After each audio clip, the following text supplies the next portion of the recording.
ওকে, তোমরা কখনো এই টাইমে ফোন টোন দিবা না, হ্যাঁ, কল দিবা না, এই কারণে সমস্যা। বাচ্চাটাকে বলছি যে তুমি একটু পরে, তারপর বুঝতেছে না, হ্যাঁ, যে সরি, এই ধরনের এনভায়রনমেন্ট হলে সব সমস্যা হয়। একটু দেখো, আমরা এখানে কোয়ালিটি থেকে কোয়ালিটেটিভ আসছে, আরটা হচ্ছে কোয়ান্টিটি।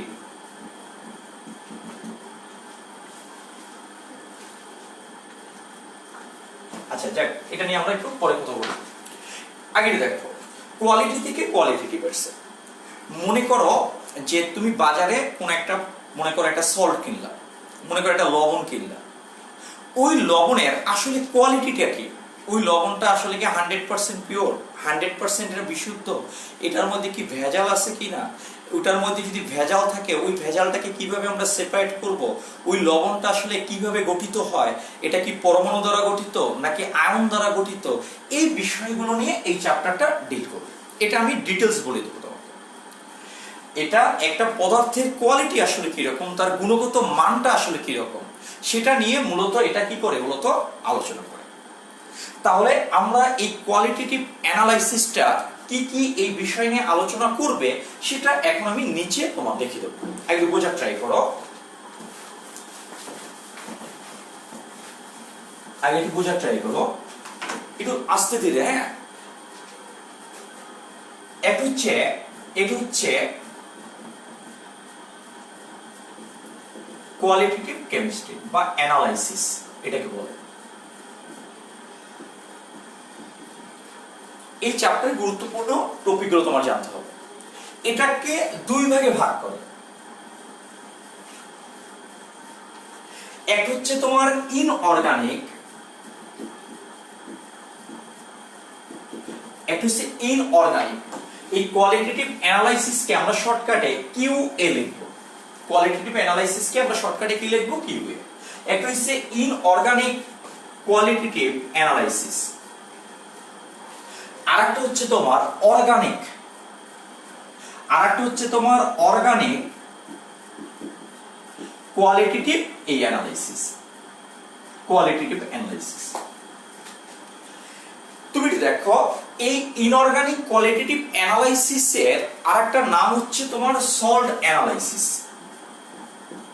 এটার আরেকটা নাম হচ্ছে কি তোমার সল্ট অ্যানালাইসিস, এটার একটা নাম। এখন দেখো, এটা সল্ট অ্যানালাইসিস, তার মানে সল্ট মানে কি? লবণ। অর্থাৎ এটা লবণ নিয়ে কিছু আলোচনা আসবে। এটা এই অংশটা মূলত লবণ, এই অংশটা লবণ ও বিভিন্ন লবণের মিশ্রণ, বিভিন্ন লবণের মিশ্রণ, এটা তোমার শনাক্ত করো। এটা কি তোমার শনাক্তকরণ, এই বিষয়গুলো নিয়ে এই ইনঅর্গানিক কোয়ালিটেটিভ অ্যানালাইসিসটা আলোচনা করো। এটা হতে পারে লবণ বা অনেকগুলো লবণের মিশ্রণ। এই মিশ্রণে একটা লবণে কি কি ক্যাটায়ন থাকতে পারে, কি কি অ্যানায়ন থাকতে পারে, সেগুলো নিয়ে মূলত এটা আলোচনা করে। তুমি একটু দেখো, আমরা লবণ হিসেবে একটা কমন একটা লবণ নিলাম। লবণ হিসেবে আমাদের সবচেয়ে পরিচিত যে লবণটা আমরা খেয়ে থাকি, সেই লবণটা হচ্ছে কি তোমার সোডিয়াম ক্লোরাইড। এই লবণটা কি হচ্ছে তোমার সোডিয়াম ক্লোরাইড। একটা হচ্ছে কি তোমার সোডিয়াম, আর এটা কি ক্লোরাইড। আমরা জানি সোডিয়াম ক্লোরাইডটা কি দ্বারা গঠিত? Na+ আর কি Cl-। এখন তুমি একটু দেখো, আমি যদি এখানে একটু দেখি, এখানে একটু জায়গা একটু বেশি দরকার হবে, একটু ছোট করে লিখতে হবে, হ্যাঁ। তোমরা না বুঝতে পারলে একটু কমেন্টস একটু নক করো। এটা দেখো, এটা সোডিয়াম ক্লোরাইড। এখন আমি যদি বলি এটা কি দ্বারা গঠিত, এটা যদি তোমাকে আমি যদি বলি,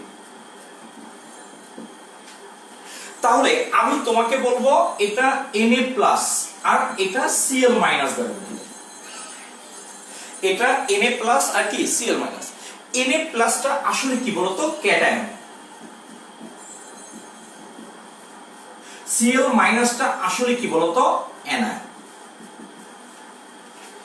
আমরা ক্যাটায়ন আর অ্যানায়নকে একত্রে বলতে পারি আয়ন। আয়ন আমরা কয় ভাগে ভাগ করি? দুই ভাগে, একটা ধনাত্মক আয়ন আর একটা কোন আয়ন? ঋণাত্মক। একটা ক্যাটায়ন আর একটা অ্যানায়ন। এখন আমি বলতে পারি যে এই সোডিয়াম ক্লোরাইডটা আয়ন দ্বারা গঠিত। এখন হতে পারে যে আয়নটা আসলে কিভাবে তৈরি হয়। তুমি একটু দেখো আয়ন কিভাবে তৈরি হয়, এটা যদি তোমার কাছে কোশ্চেন হয় আয়ন কিভাবে তৈরি হয়, এখানে শর্টকাটে এখানে কোশ্চেন মার্ক দিলাম, আমাদের এখানে জায়গা হবে না এই কারণে। এখানে আয়নটা কিভাবে তোমার তৈরি হয়, তাহলে তুমি এটা আয়ন কিভাবে তৈরি হয় সেটা তুমি জানো। আমি যদি ছোটবেলায় 9, 10 বা 8 থেকে তুমি পড়ে আসছো, ব্যাপারটা হচ্ছে এটা সোডিয়াম থেকে সোডিয়াম আয়ন কিভাবে তৈরি হয়, ইলেকট্রন ত্যাগ করে এটা কি সোডিয়াম আয়ন তৈরি হয়। এখানে কি Cl মাইনাসটা কি হয়, এখানে কি হবে বলতো, ইলেকট্রনটা কি করে গ্রহণ করে। তার মানে হচ্ছে আয়ন কিভাবে তৈরি হয় এই কনসেপ্টটা তুমি যদি জানতে চাও, এই কনসেপ্টটা যদি তোমার থাকতে হয়, তাহলে তোমার জানতে হবে কি বলতো, ইলেকট্রন বিন্যাস। আয়ন কিভাবে তৈরি হয় এটা জানতে হলে তোমার জানতে হবে কি, ইলেকট্রন বিন্যাস। এটা জানতে হলে কি জানতে হবে, ইলেকট্রন বিন্যাস। এখন ইলেকট্রন বিন্যাসটা কিভাবে তুমি করবা, একটা ইলেকট্রন বিন্যাস তুমি আসলে কিভাবে করবা সেটা জানতে হলে জানতে হবে পরমাণুর অভ্যন্তরীণ গঠন। ইলেকট্রন বিন্যাসটা মানে কি, একটা পরমাণুর ভিতরে অরবিটাল বা উপশক্তি স্তরে একটা পরমাণুর অভ্যন্তরে ইলেকট্রনগুলো কিভাবে সজ্জিত আছে।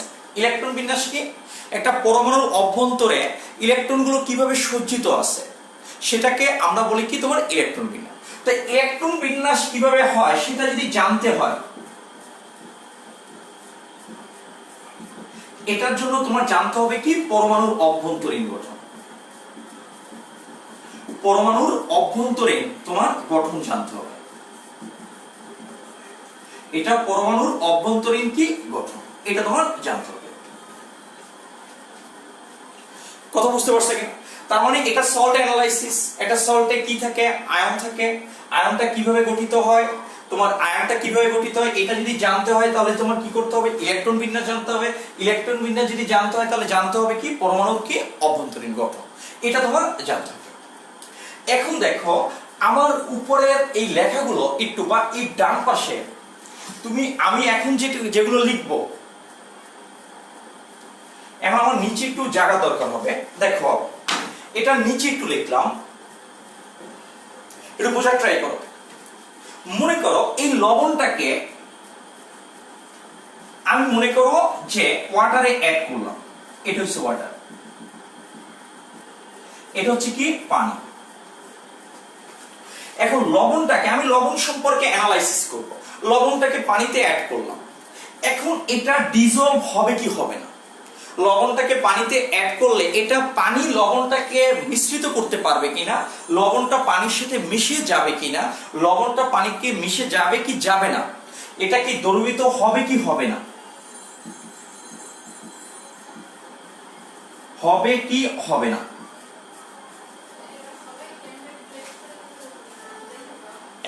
এক মিনিট একটু, হ্যাঁ কি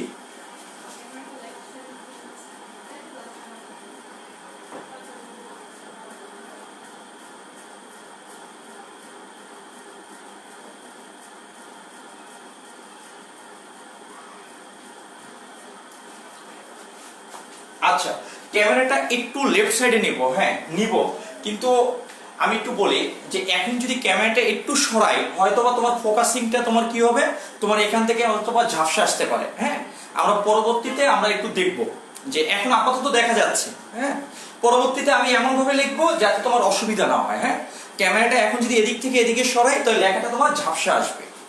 ক্লিয়ার? একটু কষ্ট করো, আমি পরবর্তীতে ফোকাসিংটা করে দেবো। দেখো কিভাবে, আর এখানে কি আছে, ক্লোরাইডের মধ্যে আমি এখানে পানি অ্যাড করছি। এই সোডিয়াম ক্লোরাইডটাকে আমি অ্যাড করছি কি পানির মধ্যে। এখন এটা ডিসলভ হবে কি হবে না, এটা পানি লবণটাকে কি মিশ্রিত করে ফেলবে, নাকি এই পাত্রের মধ্যে লবণটা কি থাকবে, অদ্রবণীয় অবস্থায় থাকবে। এটা যদি তোমার জানতে হয় তাহলে তোমার জানতে হবে দ্রাব্যতা সম্পর্কে। কি সম্পর্কে? দ্রাব্যতা। তোমার এটা কোন সম্পর্কে জানতে হবে? দ্রাব্যতা সম্পর্কে। এ পর্যন্ত লেখার পর আমরা কি করব, এই অংশটা তুমি এই যে লেখাটা আছে এখন আমরা যেটা লিখব একটু বোঝার ট্রাই করো। এখন আমরা যেটা লিখবো সেটা হচ্ছে এটার নিচে, বাট এটার নিচে কোনো জায়গা না থাকার কারণে আমরা এটা এখানে লিখছি। বাট তুমি যখন খাতায় লিখবা তখন তুমি কি করবা বলতো, এই লেখাটা কি করবা, এই লেখার এখানে নিচে লিখবা। আমার কথা তোমাকে বুঝাতে পেরেছি? ওকে, পরের পয়েন্ট হচ্ছে এটা হচ্ছে এটাকে অ্যাড করলে এটা ডিসলভ হবে কি হবে না, এটা এই কনসেপ্টটা তুমি যদি ভালোভাবে ব্যাখ্যা করো তাহলে তোমাকে দ্রাব্যতা সম্পর্কে একটা ভালো একটা আইডিয়া থাকতে হবে। তুমি একটু দেখো এটার পরে, একটু দেখো এই পয়েন্টটা, তুমি এই পয়েন্টটা কোথায় লিখবা, এইখানে নিচে লিখবা। ওকে, তুমি একটু দেখো এই সোডিয়াম ক্লোরাইডের সাথে তুমি বাজার থেকে যে সোডিয়াম ক্লোরাইডটা তুমি কিনে আনছো, এখানে তোমার ভেজাল থাকতে পারে।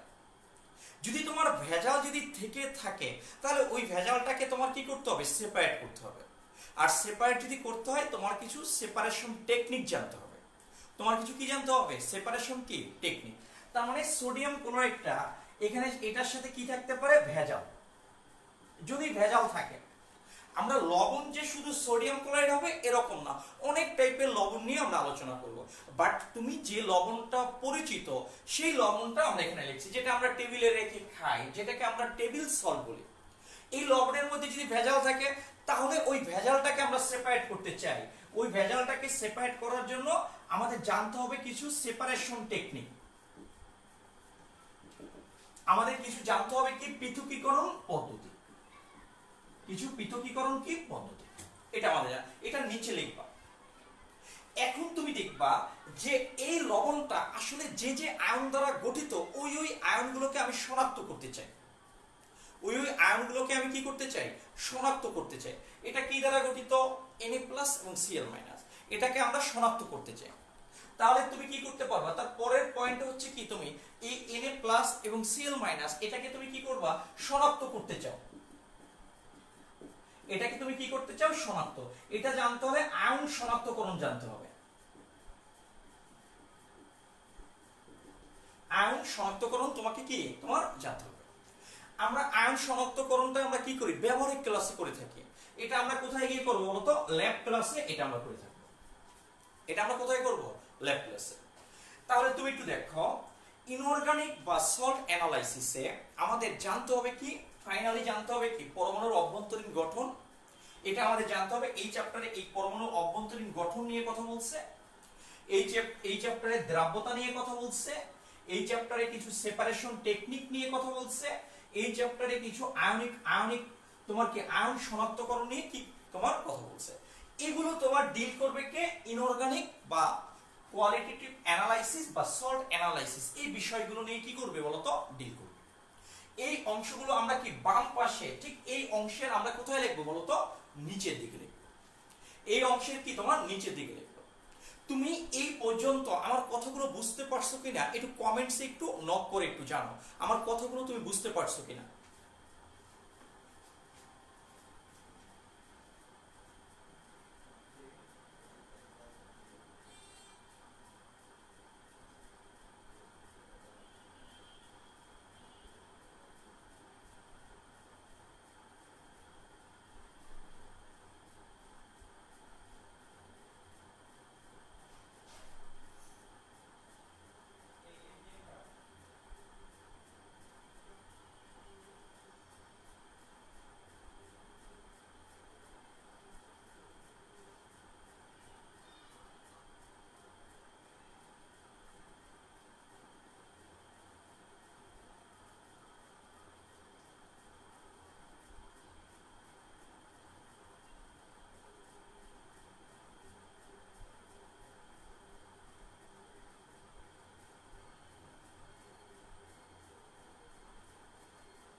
ঠিক করে নিচ্ছি।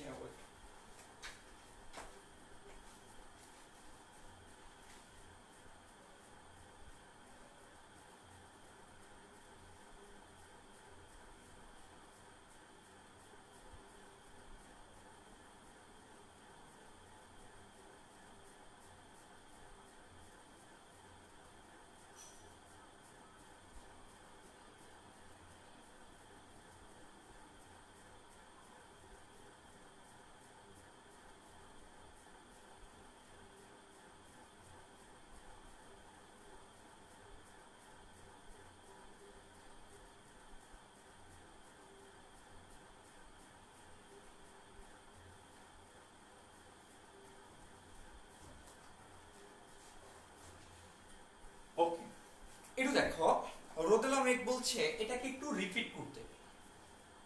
একটু দেখো আমি বলছি যে কোয়ালিটেটিভ অ্যানালাইসিসটা আমরা 2 মিনিটে এটাকে রিভিউ করব। একটু দেখো কোয়ালিটেটিভ অ্যানালাইসিসটাকে দুই ভাগে ভাগ করে, একটা ইনঅর্গানিক আর একটা হচ্ছে অর্গানিক। অর্গানিকটা আমাদের লেখার মতো কোনো জায়গা নেই। এই ইনঅর্গানিক কোয়ালিটেটিভ অ্যানালাইসিসের আরেকটা নাম হচ্ছে কি তোমার সল্ট অ্যানালাইসিস, লবণ। আমরা লবণ নিয়ে কথা বলবো। তুমি মনে করো একটা বাজার থেকে তুমি লবণ আনলা, এই লবণে কি তোমার কি ভেজাল থাকতে পারে, তাহলে এই ভেজালটা তুমি কিভাবে সেপারেট করবা? রোদেলা, হ্যাঁ তুমি একটু মনোযোগী হও। ওই লবণে তোমার ভেজাল থাকতে পারে, ভেজালটা তুমি আসলে কিভাবে সেপারেট করবা? এই সেপারেট করার জন্য তোমার সেপারেশন টেকনিক জানতে হবে। তার মানে এই চ্যাপ্টারে বা এই অংশে সেপারেশন কিছু টেকনিক আছে। এই সেপারেশন টেকনিকের বাংলাটা কি? পৃথকীকরণ পদ্ধতি। মানে এই অংশে পৃথকীকরণ পদ্ধতি নিয়ে কি করা হয়? আলোচনা করা হয়। একটা লবণটা কি দ্বারা গঠিত? আয়ন দ্বারা। এটা আয়ন কিভাবে তৈরি হয়? ইলেকট্রন বিন্যাস। ইলেকট্রন বিন্যাস জানতে হলে পরমাণুর ইন্টারনাল গঠন জানতে হবে। তাহলে এটা কি নিয়ে ডিল করবে? পরমাণুর কি অভ্যন্তরীণ কি তোমার গঠন নিয়ে আলোচনা করবে। তারপরের পয়েন্ট হচ্ছে সোডিয়াম ক্লোরাইড। এই লবণটাকে আমি যদি পানিতে যদি অ্যাড করি, পানিতে যদি যুক্ত করি, তাহলে এটা কি পানির সাথে মিশবে কি মিশবে না? পানিতে দ্রবীভূত হবে কি হবে না? এই জিনিসটা নিয়ে তোমার আলোচনা করতে হলে আমাদের জানতে হলে, এটা তো আমরা শুধু সোডিয়াম ক্লোরাইড না, সোডিয়াম ক্লোরাইড আমরা বাসায় শরবতে আমরা ব্যবহার করে থাকি, লবণ দিয়ে শরবত করে। এখন তুমি কি এটা সম্পর্কে জানো, কিন্তু তোমার একটা জিনিস তোমার ডিজলভ হবে কি হবে না, এটা অন্য যদি লবণ হয় তার সেটা পানিতে কতটুকু ডিজলভ হবে, এটা ডিজলভ হবে কিনা সেই সম্পর্কে যদি জানতে হয়, জানতে হবে কি দ্রাবকতা। এই লবণটা যে যে আয়ন দ্বারা গঠিত, সোডিয়াম আয়ন আর ক্লোরাইড আয়ন, এটা যদি জানতে হয় তাহলে জানতে হবে কি আয়ন শনাক্তকরণ। এই আয়ন শনাক্তকরণটা আমাদের ব্যবহারিক ক্লাসে আমাদের ল্যাবে এটা নিয়ে কি তোমাকে দেখানো হবে, এই প্যারামিটার নিয়ে কথা হবে। আর এই অংশটা তুমি কি এই অংশে কোথায় লিখবা বলো তো? নিচে লিখবা। এটা হচ্ছে এই অংশ। এখন এই পাশে ছিল একটু দেখো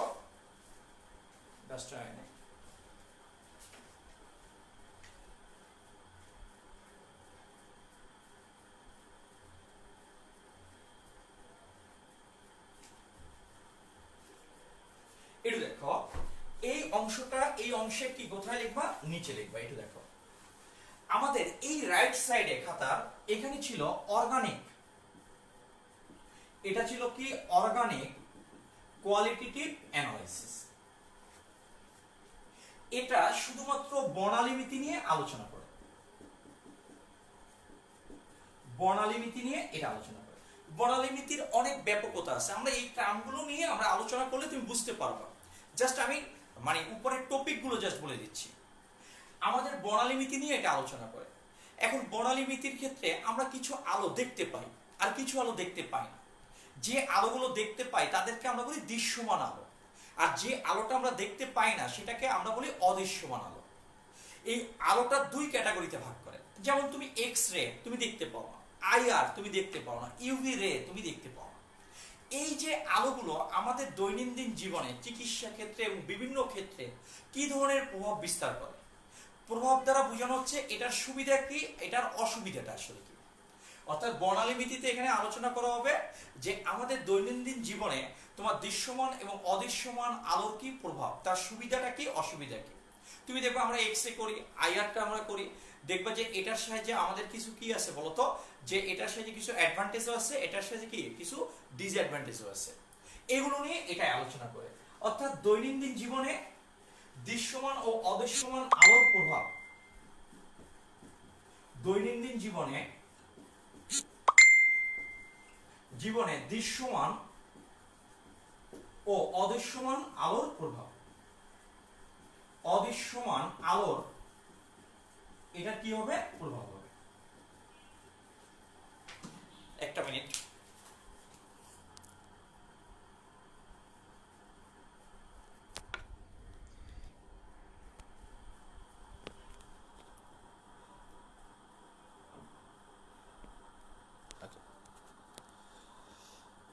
ওকে, এটা কি দৃশ্যমান ও অদৃশ্যমান আলোর কি প্রভাব, এটা নিয়ে কথা হবে।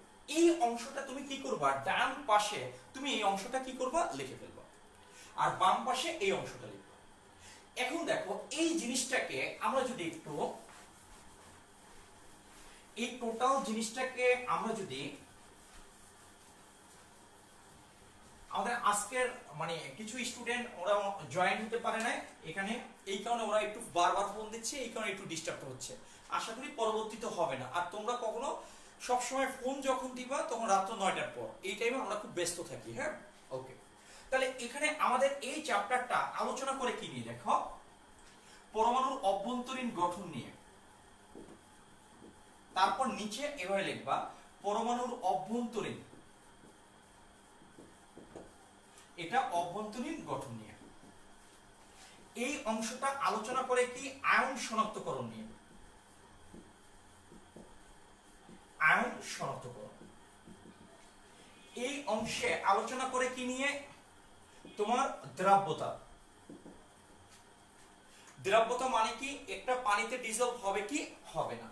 এই অংশটা আলোচনা করবে কি নিয়ে, পৃথকীকরণ, এটার পদ্ধতি, সেপারেশন টেকনিক। যদি কোন একটা সল্টে যদি ভেজাল থাকে, ভেজালটাকে কিভাবে দূর করব। এই অংশে আলোচনা করবে কি নিয়ে, বর্ণালীমিতি। এটা বর্ণালীমিতি নিয়ে এটা আলোচনা করে। এটা বর্ণালীমিতি, এই অংশগুলো নিয়ে তোমার কি করবে, আলোচনা করবে এই চ্যাপ্টারটার বিষয়বস্তু।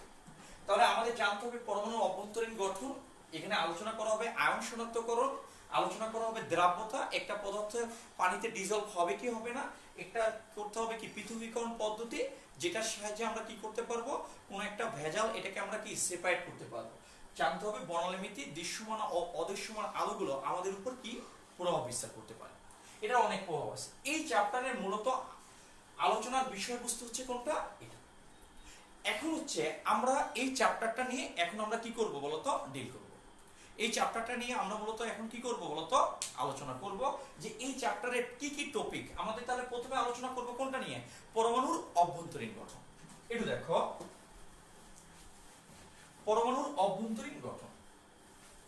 আমি তোমাদেরকে, অনেক স্টুডেন্ট আছে তাদেরকে আমি চিনি না, এজন্য আমি একবারে বেসিক থেকে একবারে তোমার প্রথম স্টেপ থেকে আমরা আলোচনা করব, কারণ কার কিরকম বেসিক বলা খুব মুশকিল।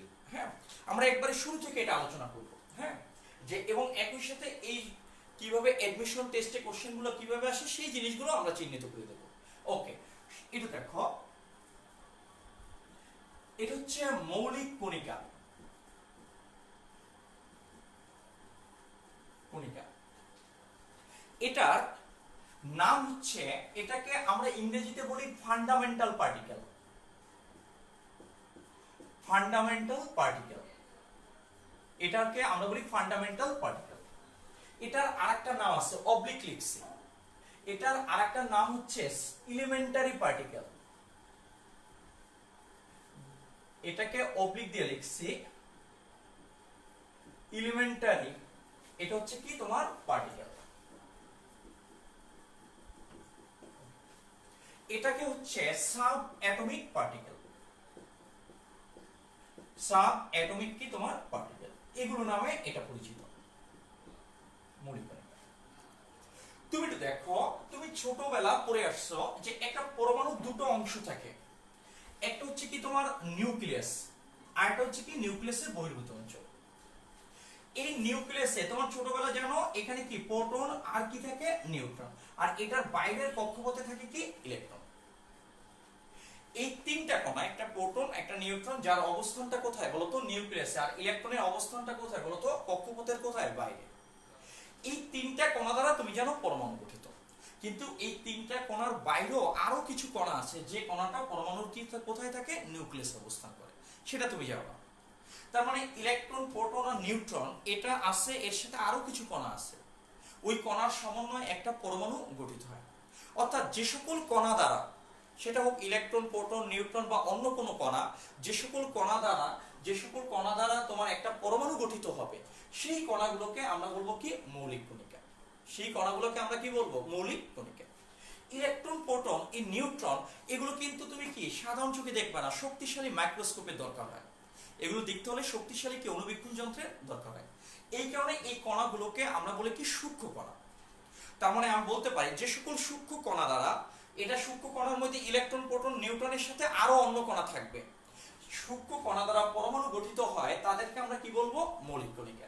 তাহলে আমি বলতে পারবো যেভাবে লিখে দেব, যেভাবে চিত্রটা থাকবে, যেভাবে যেটা লিখে দেবো ঠিক সেভাবেই তুমি খাতায় লিখে ফেলবা, কারণ অনেকদিন পর এগুলো ভুলে যাবে। এই চিত্রগুলো তোমাকে অনেক কিছু মনে করিয়ে দেবে। ওকে, যে সকল সূক্ষ্ম, দেখো যে সকল সূক্ষ্ম কণা দ্বারা, আগে বোঝার ট্রাই করবা, সূক্ষ্ম কণা দ্বারা পরমাণু গঠিত হয়,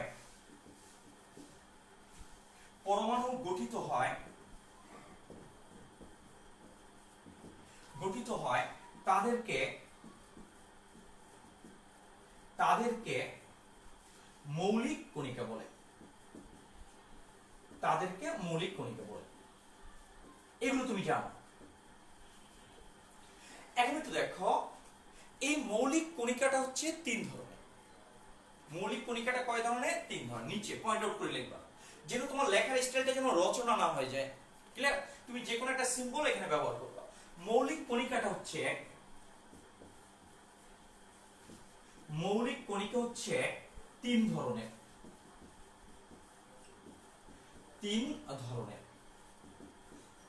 যথা, একটা হচ্ছে তোমার, একটু দেখি ভিডিওটা ঠিক আছে কিনা। ওকে, আমি মানে আতঙ্কে থাকি, হ্যাঁ, যে ভিডিওটা হয়ে গেল কিনা। একটা লেকচার লাইভ যখন দিই অনেক কষ্ট হয়, হ্যাঁ। এই রুমের ভিতর তোমার কি ফ্যান খুব আস্তে আস্তে চলে, অনেক গরম লাগে, তারপর যদি মানে আনসার্টেন যদি কিছু চলে আসে, হ্যাঁ, অনেক কষ্ট হয় এটা। ওকে, মৌলিক কণিকা হচ্ছে তিন ধরনের, যথা, এটা এই পর্যন্ত তুমি উঠে ফেলবা, হ্যাঁ। আগে তুমি বোঝার ট্রাই করবা, তারপর ভিডিওটা একটু দেখে তারপর ওই জিনিসটা আবার উঠাবা। হয়তো প্রথম কথায় তুমি বুঝতে পারো না, পরবর্তীতে ভিডিও যেটা থাকবে ওটা তুমি করবা। ভিডিও কিন্তু তুমি সাথে সাথে তুমি কি করবা, অথবা আমরা 2 দিন 3 দিন রাখবো, তার মধ্যে তুমি এটা আপডেট করে ফেলবা। এখন তুমি বলতে পারো যে আমি এই লাইভ ক্লাসে না হয়ে আমি তো তোমার ইসে আসতে পারি, রেকর্ডের যে ভিডিও, এই ভিডিও তো দেখতে পারি, তাহলে আমার লাইভ ক্লাসে আসার কি হচ্ছে, যে তুমি যে জিনিসগুলো বুঝতে পারবে না, তুমি কমেন্ট সেকশনে তুমি নক করবে, ওটা আমরা সলভ করে যাব। সেকেন্ড হচ্ছে, এই 1-1.5 ঘন্টার একটা ভিডিও তুমি পরবর্তীতে তোমার দেখার মতো টাইম থাকবে না, ধৈর্য থাকবে না। এই 1.5 ঘন্টার ভিডিওটা তোমাকে 2 বার অন্তত দেখতে হবে, ভালোভাবে ক্লিয়ার কনসেপ্ট করার জন্য। এই কারণে তুমি লাইভে অবশ্যই থাকবে, লাইভে থাকা বাধ্যতামূলক। আর পরবর্তী লেকচারে তুমি যখনই আসবা, তখনই তোমার নাম এবং নিচে কোন স্কুল থেকে তুমি পাস করছো এটার প্রেজেন্টটা তুমি দিয়ে দেবা। আমরা যখন লিখি যে লেকচার এত অপেক্ষা করো, ওই সময় তুমি এটা দিবা। আমার কথা বুঝতে পারছো কিনা? ওকে, আমরা মৌলিক কণা তিন ধরনের, যথা, এখানে দেখো, যথা হচ্ছে 1 নম্বরটা হবে স্থায়ী কণিকা, একটা হচ্ছে স্থায়ী কণিকা। এগুলো তুমি জানো, বাট এখান থেকেও এডমিশন টেস্টে কোশ্চেন আসে। তুমি দেখো স্থায়ী কণিকা, স্থায়ী মানে কি, যে কণাগুলো একটা পরমাণুতে পার্মানেন্টলি থাকে, স্থায়ীভাবে অবস্থান করে, সেই কণাগুলোকে আমরা স্থায়ী কণিকা বলি। কোন কণাগুলো, সেটা হচ্ছে ইলেকট্রন, প্রোটন আর কারা, নিউট্রন। তাহলে এটা যেহেতু পারবো, আমরা অত বিস্তারিত বলবো না। যে সকল মৌলিক কণিকা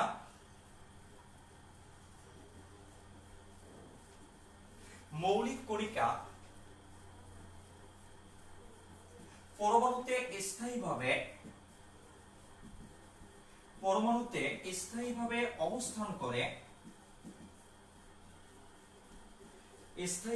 অবস্থান করে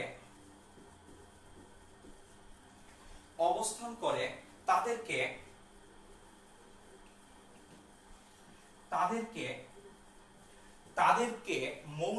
স্থায়ী কণিকা বলে। তাদেরকে স্থায়ী কণিকা বলে। ওকে, আমরা একটু দেখি মার্কার পেন কি আছে।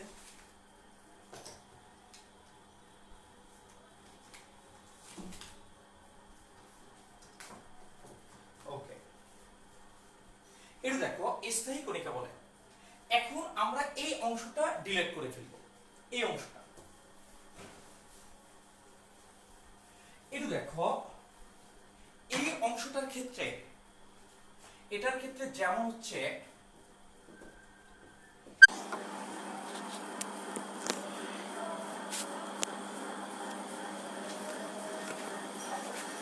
এই শিবুরে ফোন দাও তো, ওখানে হচ্ছে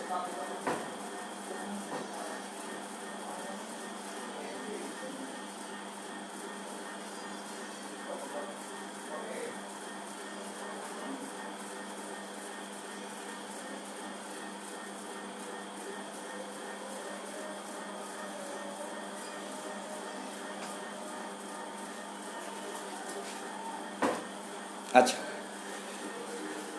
এটা দেখো অ্যাটেনশন, এটা হচ্ছে ইলেকট্রন, এটা হচ্ছে প্রোটন, আর এটা হচ্ছে কি নিউট্রন। তুমি এটা জানো, এটা ইলেকট্রনের সিম্বল, এটা প্রোটনের সিম্বল, এটা হচ্ছে কি নিউট্রনের সিম্বল। এটার পর এখান থেকে তোমার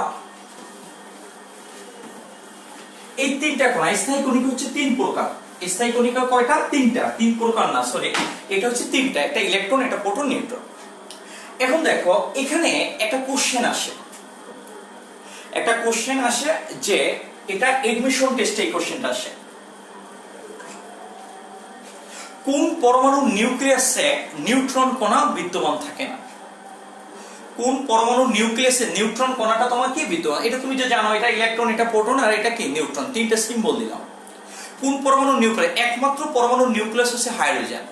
হাইড্রোজেনের পরমাণু নিউক্লিয়াসের অভ্যন্তরে কোনো নিউট্রন কণা বিদ্যমান থাকে না। এছাড়া সব পরমাণু নিউক্লিয়াসের অভ্যন্তরে নিউট্রন কণা কি থাকে?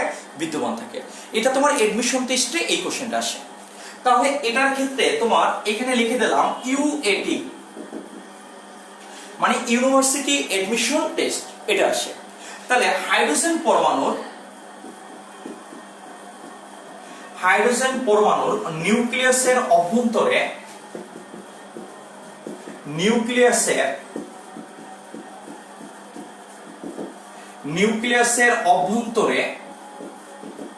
কোন নিউট্রন কণা, নিউক্লিয়াসের অভ্যন্তরে কোন নিউট্রন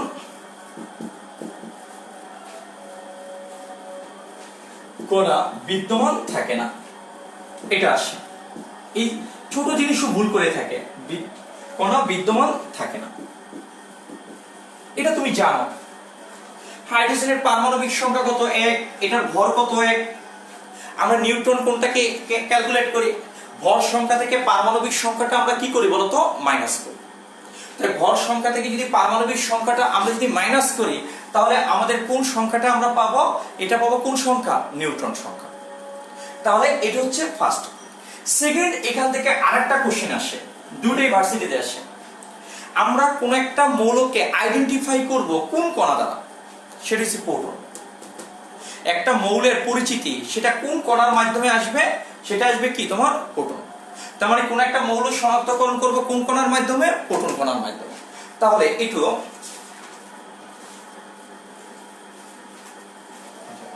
এটা হবে মৌলের পরিচিতি, এই দুটো আসে। মৌলের পরিচিতি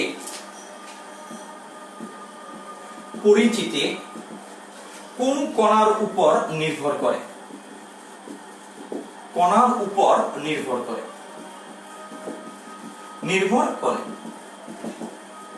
এটার অ্যানসারটা হচ্ছে, এটার উত্তরটা হচ্ছে কি তোমার? প্রোটন। এটা প্রোটন সংখ্যার উপর ডিপেন্ড করে। কোন কণার সংখ্যার উপর নির্ভর করে? এটা হচ্ছে প্রোটন সংখ্যা। প্রোটন সংখ্যার উপর নির্ভর করে। এই দুটো কোশ্চেন এখান থেকে আসে। এখন হচ্ছে এখান থেকে আরেকটা কোশ্চেন আসে, সেটা হচ্ছে একটা টেবিল, এটার নিচে একটা আমরা টেবিল দেব, ওই টেবিলটা আমি মেসেঞ্জার গ্রুপে আমি সেন্ড করে দেবো, তোমরা খাতায় উঠিয়ে ফেলবো। আমাদের এখানে কোনো পিডিএফ ফাইল দেওয়া হয় না, আমরা জুম মিটিং এ ক্লাস করাই না যে এটা ল্যাপটপের সাহায্যে। তোমরা প্রাইভেট ব্যাচে যেমন ক্লাস করো ঠিক এখানে সেভাবেই ক্লাস হবে। এটা ব্যাচের ক্লাসের চেয়েও এই লাইভ ক্লাসগুলো অনেক বেশি ইফেক্টিভ হয়। ব্যাচে তুমি একটা লেকচার রিভিউ করতে পারো না, বাট এখানে তুমি রিভিউ করার সুযোগ আছে ওই লেকচারটা।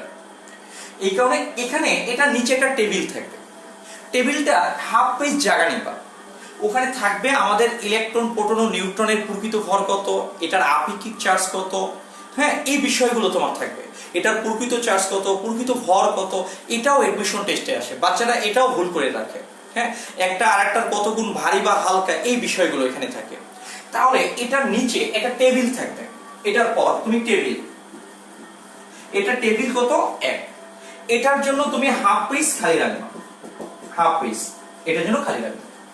এই হাফ পেজের এটার টেবিলটা আমি কোথায় দিয়ে দেবো, মেসেঞ্জার গ্রুপে।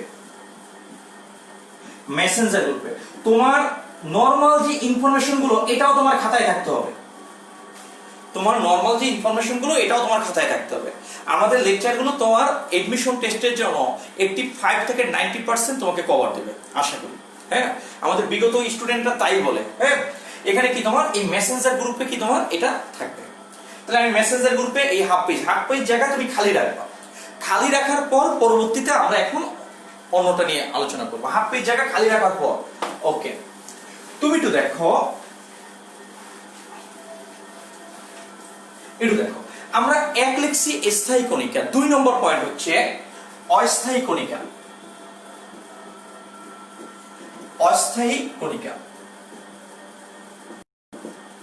মানে এটা হচ্ছে টেম্পোরারি পার্টিকেল, মানে যে কণাগুলো একটা পরমাণুতে খুব কম সময়ের জন্য তোমার কি করে অবস্থান করে, যে কণাগুলো একটা পরমাণুতে খুব কম সময়ের জন্য কি করে বলতো অবস্থান করে, অস্থায়ী ভাবে থাকে, সেই কণাগুলোকে অস্থায়ী কণিকা বলে।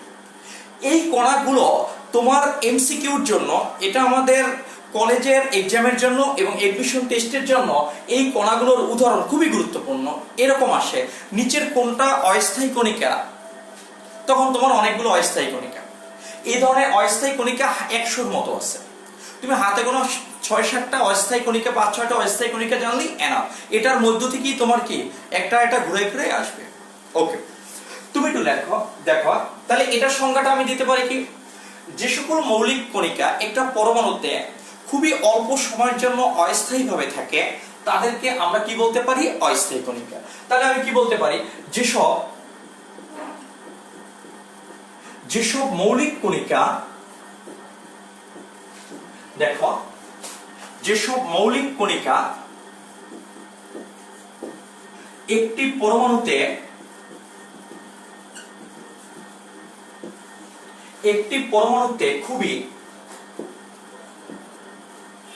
খুবই অল্প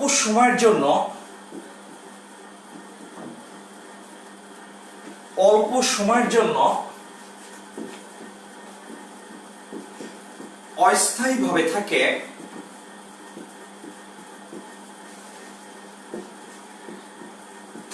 তাদেরকে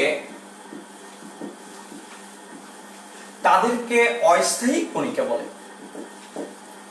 তাদেরকে অস্থায়ী কণিকা বলে। এটা হচ্ছে অস্থায়ী কণিকা। এখন দেখো এই টাইপের কণার সংখ্যা প্রায় 100-র মতো আছে। এটার পয়েন্টে কণিকা বলে, আচ্ছা একটু নিচে যেমনটা আগে দিয়ে দেব, যেমনটা একটু দেখো, যেমন এক হচ্ছে পজিট্রন, এটার আরেকটা নাম হচ্ছে অ্যান্টি ইলেকট্রন, এটার আরেকটা নাম হচ্ছে কি অ্যান্টি ইলেকট্রন। আমরা ইলেকট্রনের সংকেত আমরা জানি ই মাইনাস, তাহলে এন্টি মানে কি বিপরীত, এটা যদি মাইনাস হয় মাইনাসের এন্টি সাইড কি বলতো প্লাস, তাহলে পজিট্রনকে আমরা কি দ্বারা রিপ্রেজেন্ট করি, ই প্লাস দ্বারা। তুমি দেখো সেকেন্ড নম্বর পয়েন্টে এটা হচ্ছে নিউট্রিনো,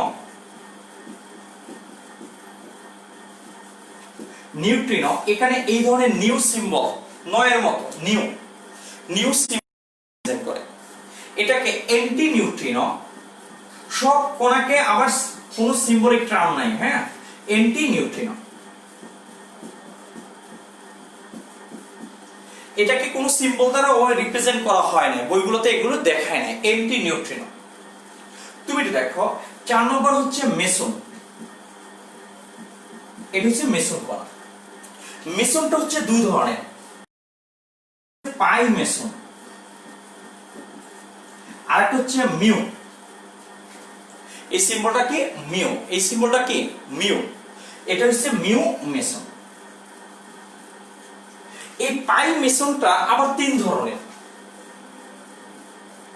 একটা হচ্ছে ধনাত্মক পাই মেসন, একটা হচ্ছে ঋণাত্মক পাই মেসন, আর একটা হচ্ছে নিরপেক্ষ পাই মেসন। তুমি যখন খাতায় এটা নোট করবা তখন তুমি কি করবা, এখানে লিখে দেবা ধনাত্মক পাই মেসন, এখানে লিখে দেবা ঋণাত্মক পাই মেসন, এখানে একটু লিখে দেবা। এটা আমার লেখার জায়গাটা নেই। এটা হচ্ছে কি তোমার বোসন কণা। বোসন কণা নিয়ে অনেক আলোচনা করা হয়েছিল, তোমার প্রথম আলোতে এটা নিয়ে অনেক আলোচনা করছে, হ্যাঁ, বোসন কণা নিয়ে। এটা তারপর হচ্ছে গ্রাভিটন। এটা হচ্ছে তোমার অস্থায়ী কণিকা। এই টাইপের কণা আছে কত তোমার, প্রায় কত বলতো 100। তাহলে এই টাইপের কণার সংখ্যা,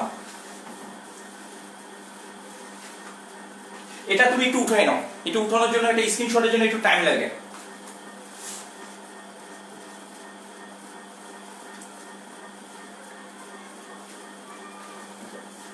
তাহলে এই টাইপের কণার সংখ্যা, অস্থায়ী কণিকার সংখ্যা,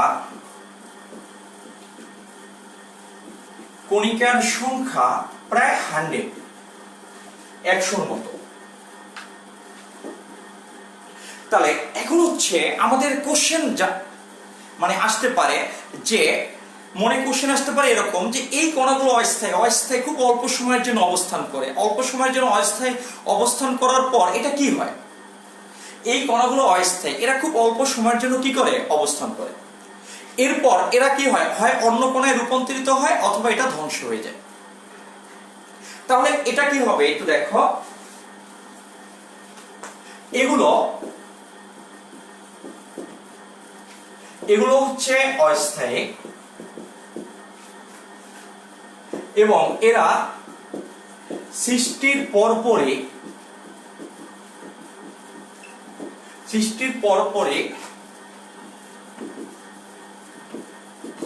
ধ্বংস হয়ে যায় বা অন্য কণায় পরিণত হয়।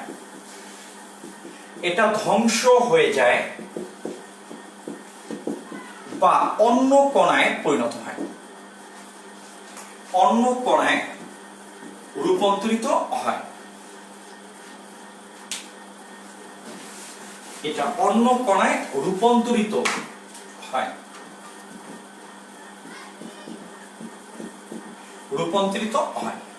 এই পর্যন্ত আমাদের আলোচনায় কোনো সমস্যা আছে কিনা তুমি একটু কমেন্টসে একটু নক করো।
ওকে, 1 মিনিট ওয়েট করো, একটু আমরা লেন্সটা একটু ক্লিয়ার করে নিই।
ওকে, আমি বলে দিচ্ছি, হ্যাঁ, অস্থায়ী কণিকা।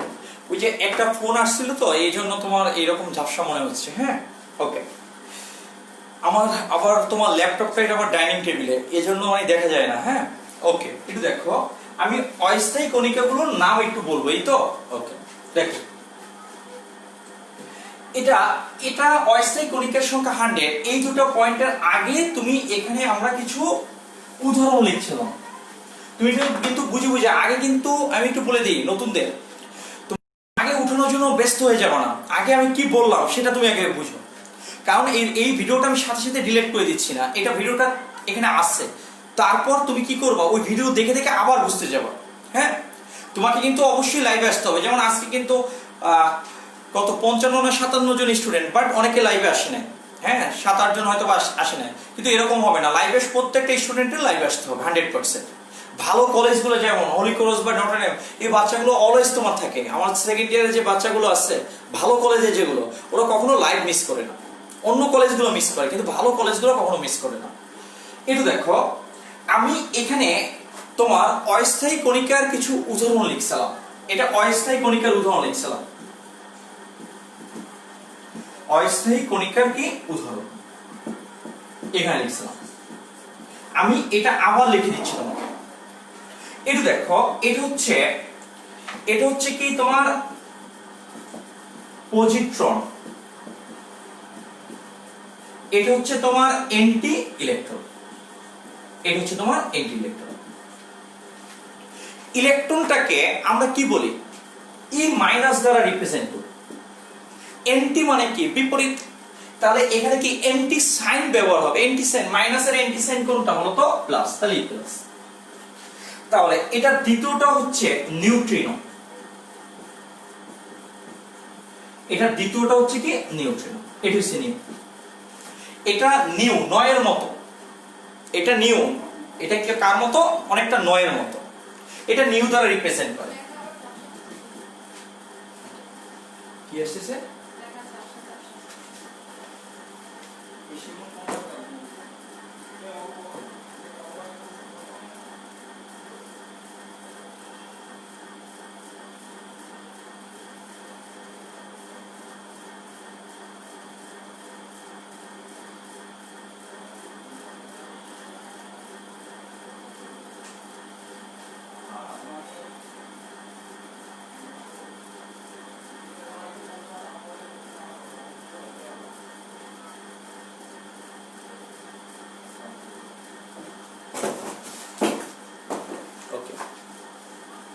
অ্যাডিকশন। আমরা এটা একটু একটু একটু ক্লিয়ার করে নিই, এটা ফোন আসার কারণে, হ্যাঁ।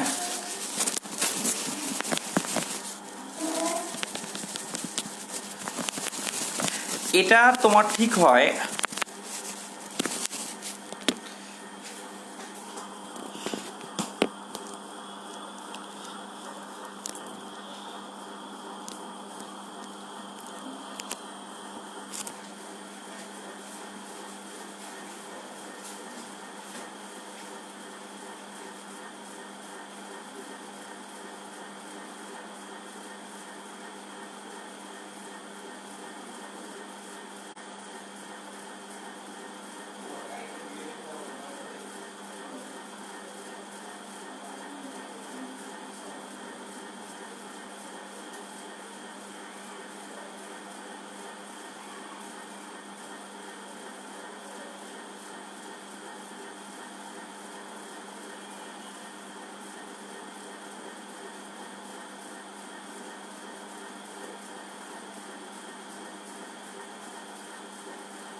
একটু দেখি নিউট্রিনো।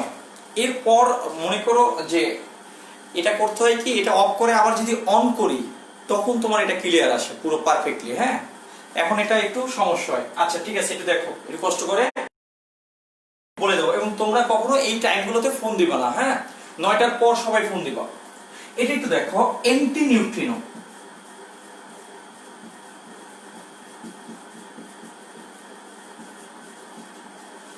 এটা একটু দেখো, অ্যান্টি নিউট্রিনো। অ্যান্টি নিউট্রিনোকে ওভাবে কোনো সিম্বল দ্বারা এটাকে কোনো রিপ্রেজেন্ট করা হয় না। 4 নম্বর পয়েন্ট হচ্ছে, এটা হচ্ছে তোমার তোমার মেসন। মেসনটাকে আমরা দুই ভাগে ভাগ করি। একটা হচ্ছে পাই মেসন, আর একটা হচ্ছে মিউ মেসন। একটু দেখো, তারপর আমরা ই করবো। এখন আবার কেটে যদি ই করি তাহলে একটু সমস্যা হবে। পাই মেসনটা আবার 3 ধরনের। একটা হচ্ছে ধনাত্মক, একটা হচ্ছে কি ঋণাত্মক, আর একটা হচ্ছে কি নিরপেক্ষ। পাই মেসনটা কোনটা? 3টা। একটা ধনাত্মক পাই মেসন, একটা হচ্ছে ঋণাত্মক পাই মেসন, আর একটা হচ্ছে কি নিরপেক্ষ কি তোমার পাই মেসন। তুমি যখন খাতায় লিখবা তখন এটার নিচে লিখে রাখবা ধনাত্মক পাই মেসন, এটার নিচে লিখবা ঋণাত্মক পাই মেসন, এটার নিচে লিখবা কি নিরপেক্ষ পাই মেসন লিখবা। তাহলে এটার পরে আমরা 5 নম্বর পয়েন্টে লিখছিলাম বোসন কণা। এই কণা নিয়ে আমাদের 2-3 বছর আগে প্রথমত অনেক এই কণা নিয়ে কথা হয়েছিল। এটা হচ্ছে কি বোসন কণা নিয়ে। এরপর 6 নম্বর পয়েন্ট হচ্ছে, এই কণাগুলো তোমার মনে রাখতে হবে, কারণ এগুলো থেকে তোমার কি হয়, তোমার এমসিকিউতে কোশ্চেন হবেই, একবার নিশ্চিত থাকো আসবেই। নিচের কোনটা অস্থায়ী কণিকা। একটু দেখো, এই 6 নম্বরটা হচ্ছে গ্রাভিটন। আমরা 6 নম্বরটা উপরে উদাহরণ, তারপর নিচে এটা লিখবা। আমার কথা বুঝতে পারছো কিনা? তাহলে এটার নিচে 6 নম্বরটা হবে, এটা হবে কি গ্রাভিটন। এটা হবে 6 নম্বরটা। তারপর তোমায় গ্রাভিটনের পর এরপর কি হবে, নিচে পয়েন্ট আউট করে লিখবা অস্থায়ী কণিকার সংখ্যা কত, 100। তারপরে নিচে পয়েন্ট আউট করে তুমি লিখবা, হ্যাঁ কি হচ্ছে,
এটা দেখো, একটু একটু ওয়েট করো।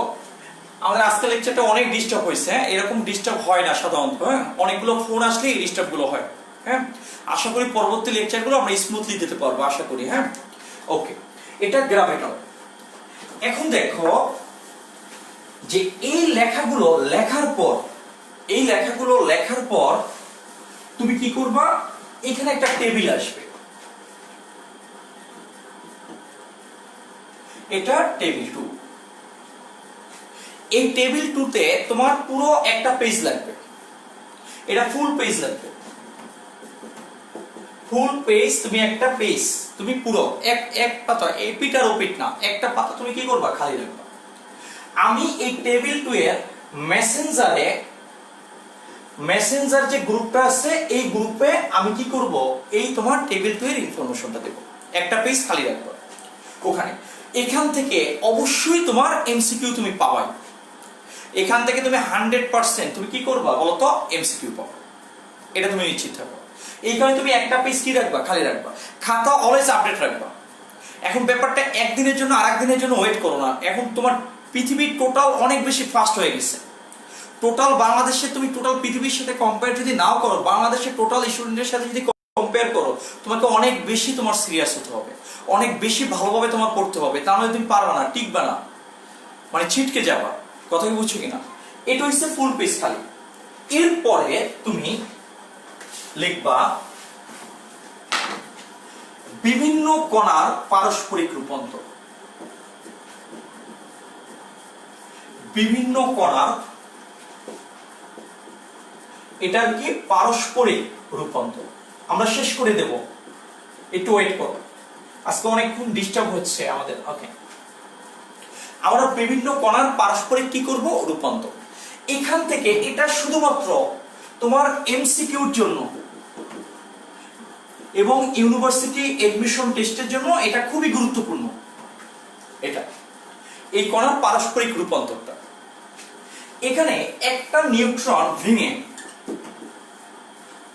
তোমার প্রোটন আর ইলেকট্রন পাওয়া যায়।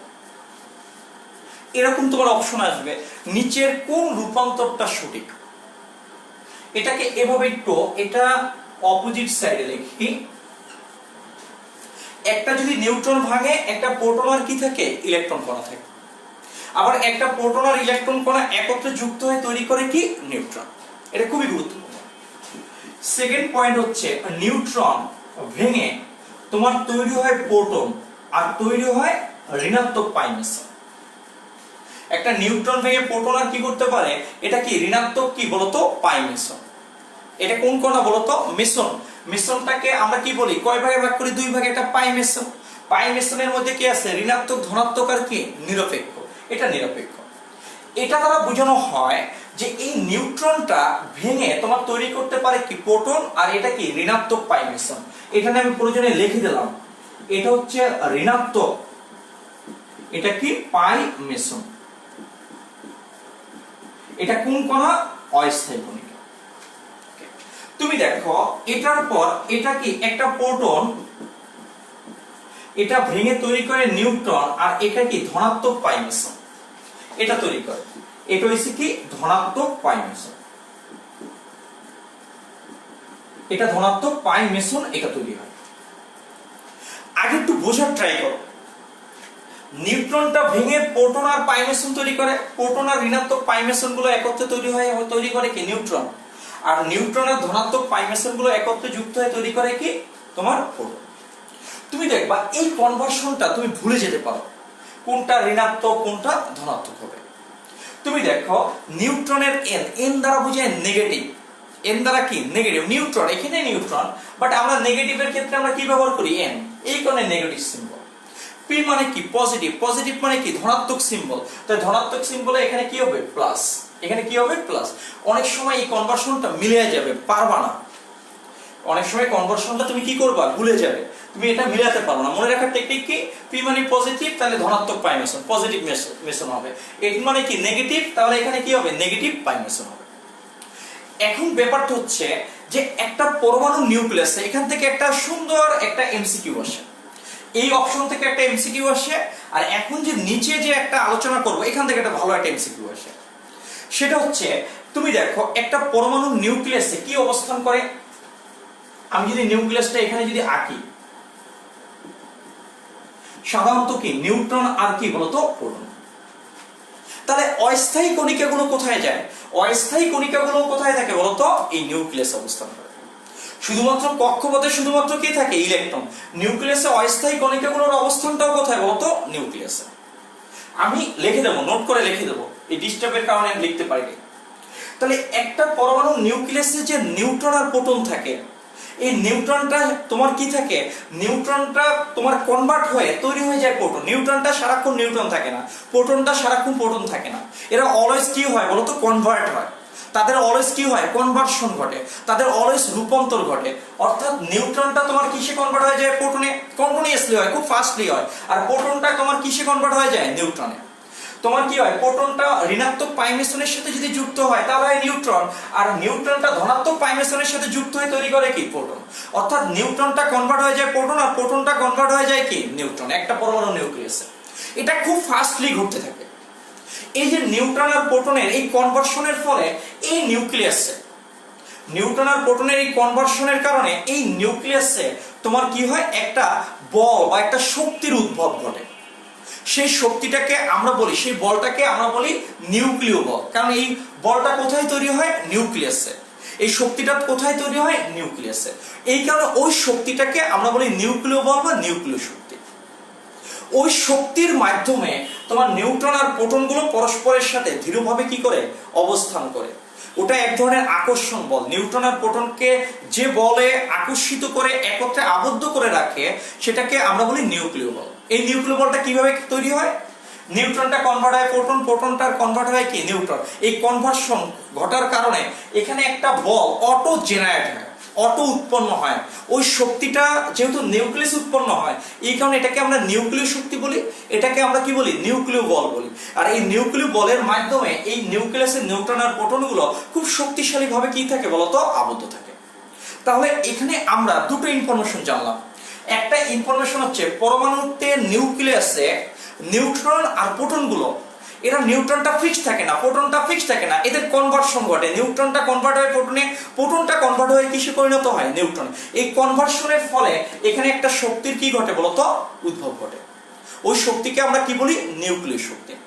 তাই পরমাণুতে নিউক্লিয়াসে, পরমাণু নিউক্লিয়াসে এখানে আমি কি লিখতে পারি, পরমাণু নিউক্লিয়াসে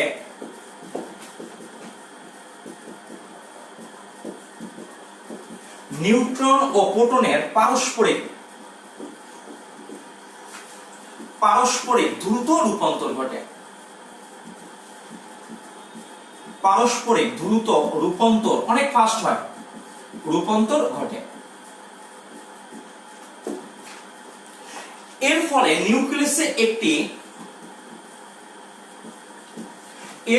নিউক্লিয়াসে আমরা শেষ করে দেব, সমস্যা নেই। নিউক্লিয়াসে একটি শক্তি উদ্ভব ঘটে, একটি শক্তি উদ্ভব ঘটে যাকে নিউক্লিয় বল বলে, যাকে নিউক্লিয় বল বলে, এটাকে নিউক্লিয় বল বলে। তাহলে তোমার কোশ্চেনটা আসে, কোন শক্তির ফলে নিউট্রন আর প্রোটন গুলো একত্রে আবদ্ধ থাকে, নিউক্লিয় বলের মাধ্যমে। এটা আমরা নিচে লিখবো। এ পর্যন্ত তুমি বুঝতে পারছো কিনা সেটা আমাকে একটু জানাও কমেন্টসে।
ওকে, অ্যাটেনশন।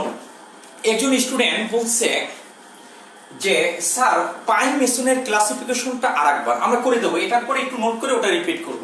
ওটা আমাদের জন্য আনলাকি পার্ট। ওটা যখনই স্টার্ট করছি তখনই এখানে একটা ঘোলা বা ঝাপসা চলে আসছে। ওটা আমাদের জন্য আনলাকি। হ্যাঁ, মানে আনলাকি নিয়ে একটা গল্পই বলবো একদিন তোমাদের। হ্যাঁ, আজকে তো লাইভ ক্লাস অনেক রাত হয়ে যাচ্ছে। হ্যাঁ, যেহেতু এমবি যাচ্ছে, অনেকে টাকা যাচ্ছে, এই কারণে এখন আর বলতেছি না। এখন দেখো, আমি এখানে এগুলো কিন্তু সব ইম্পর্টেন্ট, এগুলো কিন্তু সব পড়তে হবে এবং তোমার খাতা যেন আপডেট থাকে। হ্যাঁ প্লিজ, তাহলে কিন্তু আমি ওই স্টুডেন্ট কন্টিনিউ করব না। হ্যাঁ, আমি ওই স্টুডেন্টই কন্টিনিউ করব যে স্টুডেন্টগুলো অলওয়েজ পড়ার মধ্যে থাকবে, তাদের নিয়ে আমি কাজ করব। ওকে, তুমি তো দেখো তাহলে কোন বলের মাধ্যমে, কোন শক্তির মাধ্যমে নিউট্রন ও প্রোটন গুলো দৃঢ়ভাবে যুক্ত থাকে, কোশ্চেনটা হচ্ছে এটা। তাহলে এখানে কোশ্চেনটা একটু দেখো, এডমিশনে এটা আসে, কোন শক্তির মাধ্যমে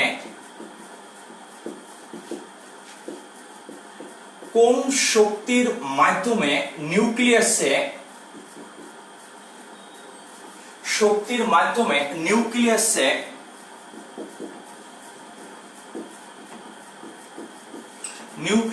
প্রোটন ও নিউট্রন কণা খুব দৃঢ়ভাবে, মানে শক্তিশালী ভাবে, খুব নিবিড় ভাবে যুক্ত থাকে। কোনটার মাধ্যমে? এখন অপশন উত্তরটা হবে তোমার কোনটা? নিউক্লিয় বল। এটা তোমার অ্যানসারটা হবে, এটা নিউক্লিয় বল। অনেকে অ্যানসার দেয় কুলম্বিক আকর্ষণ বল কিনা, পজিটিভ চার্জ থাকে এখানে কুলম্বিক, এখানে কুলম্বিক আকর্ষণ বল কাজ করে না। কারণ কুলম্বিক আকর্ষণ বলটা কাজ করে না, তার মেইন কারণটা হচ্ছে এরা নিউট্রন আর প্রোটন এত ফাস্ট যায়, ওখানে কুলম্বিক আকর্ষণ বল কাজ করার কোনো সুযোগ তারা পায় না। তাহলে এটা হবে, অ্যানসারটা হবে কোনটা? নিউক্লিয় বল। কুলম্বিক আকর্ষণ বল হবে না। ক্লিয়ার কিনা? এটা খুবই গুরুত্বপূর্ণ। ওকে, এখন তুমি বলছো আগের টপিকে এক স্টুডেন্ট বলছে আল মামুন সম্ভবত, ও বলছে যে স্যার এটা একটু রিপিট করতে, পাই মেসনটা, এটা কিন্তু আমি আগেরটা, এটা নিচে লিখবো না কিন্তু। মেসন হচ্ছে দুই ধরনের, এক হচ্ছে পাই মেসন, এক হচ্ছে মিউ মেসন। আমরা শেষ করে দেবো, 9টার মধ্যে শেষ করে দেবো। পাই মেসনটা হচ্ছে তোমার তিন ভাগে ভাগ করে। একটা হচ্ছে ধনাত্মক পাই মেসন, একটা হচ্ছে ঋণাত্মক পাই মেসন, আর একটা হচ্ছে কি নিরপেক্ষ পাই মেসন। এটার ওভাবে ক্লাসিফিকেশনটা ওভাবে নাই, অনেক জায়গায় ধনাত্মক মিউটিউন লেখে, ওটা বাদ, এই পাইয়ের জন্যই এটা ব্যবহার করে। তাহলে মেসনটা কয় ধরনের? দুই ধরনের। মেসন কণা, আমাদের মিরপুর ক্যান্ট পাবলিকে একটা সেকশন আছে যার নাম হচ্ছে মেসন সেকশন, ওটা মেসন পার্টিকেল। ওকে, মেসনটা হচ্ছে কি পাই মেসন আর মিউ মেসন দুই ভাগে। এই পাই মেসনটা তিন ভাগে ভাগ, একটা ধনাত্মক, একটা ঋণাত্মক, আর একটা কি তোমার নিরপেক্ষ। এই তিন ভাগে এটা বিভক্ত। দেখো, এরপর আমরা একটা ছোট্ট একটা টপিক আলোচনা করার পর আজকের লেকচারটা এখানে শেষ করে দেব। একটু দেখো, তোমার এখানে লেকচারগুলো একটু থাকতে হবে, হ্যাঁ। তুমি একটু দেখো,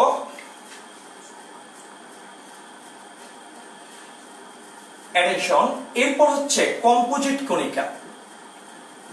এটা হচ্ছে কি কম্পোজিট কণিকা, আর এটা হচ্ছে কি যৌগিক কণিকা। কম্পোজিট কণিকার আরেকটা নাম কি? যৌগিক কণিকা। পরমাণুতে স্থায়ী এবং অস্থায়ী কণিকা ব্যতীত আরেক প্রকার ভারী কণা দেখা যায়। ভারী মানে কি? যার ভর বেশি, তাকে আমরা কি বলি? ভারী। পরমাণুতে স্থায়ী এবং অস্থায়ী কণিকা ব্যতীত আরেক প্রকার ভারী কণা দেখা যায়, ওই ভারী কণিকাগুলোকে আমরা বলি কি? কম্পোজিট কণিকা। তাহলে এটা কি পরমাণুতে স্থায়ী এবং অস্থায়ী কণিকা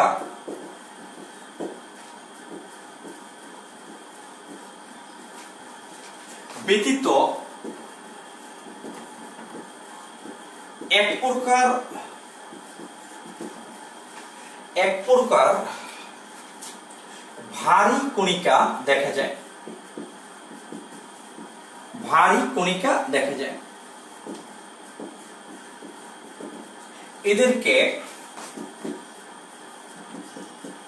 এদেরকে কম্পোজিট কণিকা বলে।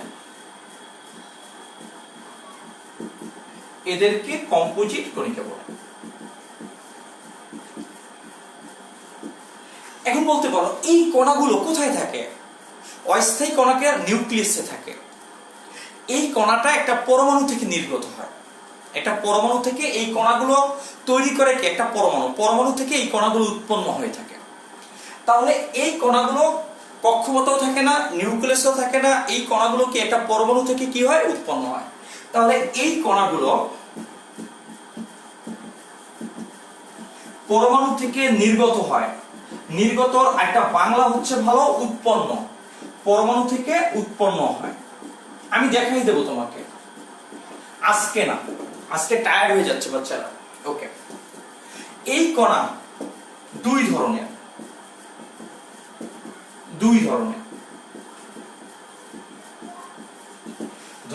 যথা এক হচ্ছে আলফা কণা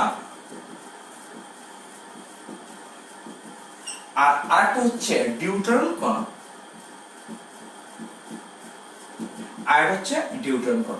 একটা হচ্ছে আলফা কণা আর একটা হচ্ছে কি তোমার ডিউটারন কণা। এই দুই কণা নিয়ে আমরা নেক্সট লেকচারে এই দুটো কণা নিয়ে আমরা আলোচনা করব। এই দুইটা কণা নিয়ে আমাদের কি নেক্সট লেকচারে আলোচনা করা হবে। তাহলে স্টুডেন্টস, আজকের লেকচারটা তুমি কি করবা, পরবর্তীতে তোমার খাতার ভিতরে একবারে খুব আপ টু ডেট, একবার প্রথম থেকে শেষ পর্যন্ত তুমি এটা উঠাই ফেলবা, খুব সুন্দরভাবে উঠাবা এবং এই পড়াটা তুমি পড়ে নেক্সট লেকচারে আসবা। আমাদের শিডিউলটা হচ্ছে রবি মঙ্গল বৃহস্পতি, অর্থাৎ কালকের পড়াটা আমি আজকে পড়াই দিছি। তার মানে হচ্ছে নেক্সট লেকচারটা হবে মঙ্গলবার ঠিক জাস্ট 7:15 আমাদের লেকচারটা শুরু হবে। আশা করি আজকের দিনের মতো এরকম ডিস্টার্ব না হবে বাচ্চারা।